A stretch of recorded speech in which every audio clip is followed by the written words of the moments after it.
Welcome to Latin with Andy, Codebreakers. These videos are to help you follow along with the Codebreakers at-home worksheets, so if you have not downloaded them, please click the link, purchase them, and subscribe so that you can further enhance your Latin experience.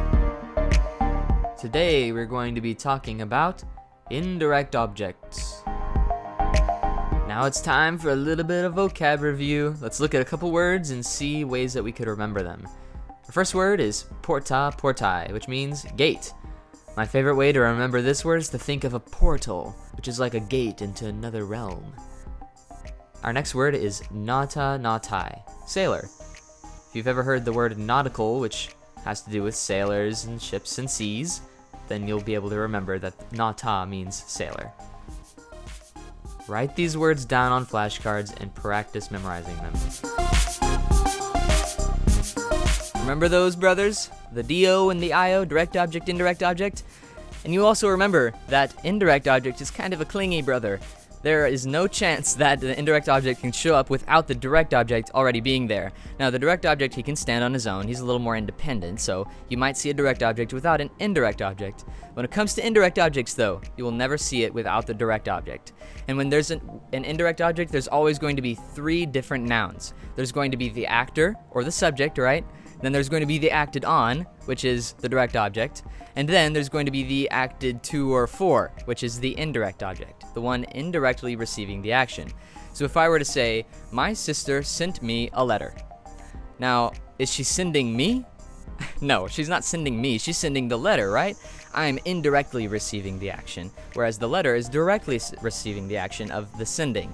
The sister is sending the letter, but she's sending it to or for me, right? So that's what an indirect object is. You'll see it kind of hidden in there sometimes, but you'll always see it with a direct object. Okie dokie, this is our fourth case we've talked about. Let's see if we can get in some practice. Our first sentence is, I gave the iguana a funnel cake. Alright, to identify the indirect object, first we have to find the verb and the subject. So, gave is our verb, and I is the subject. Now we look for the direct object. What is being given? Is it the iguana or is it the funnel cake? Well, if you think about what's actually happening in the sentence, you can see that the funnel cake is what is being given, not the iguana, which means that the iguana is the indirect object, the one indirectly receiving the action of the giving. In our next sentence, the waiter passed a check to him. First we find the action and the subject, so the action is passed, and the subject is the waiter, the one doing the action. Now, what is the waiter passing? He's not passing him, that'd be kind of weird. He's passing a check, so check is the direct object, and to him is our indirect object.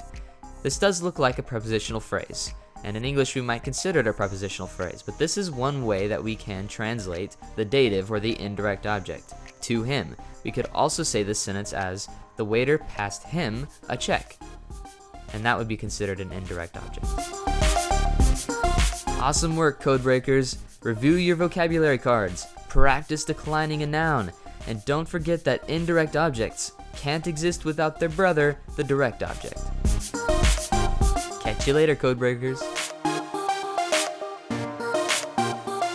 Alright, code breaking takes a little bit of time, so slow down. We're not getting into deep Alright, code breaking takes a little bit of time, so slow it down. We're not translating paragraph.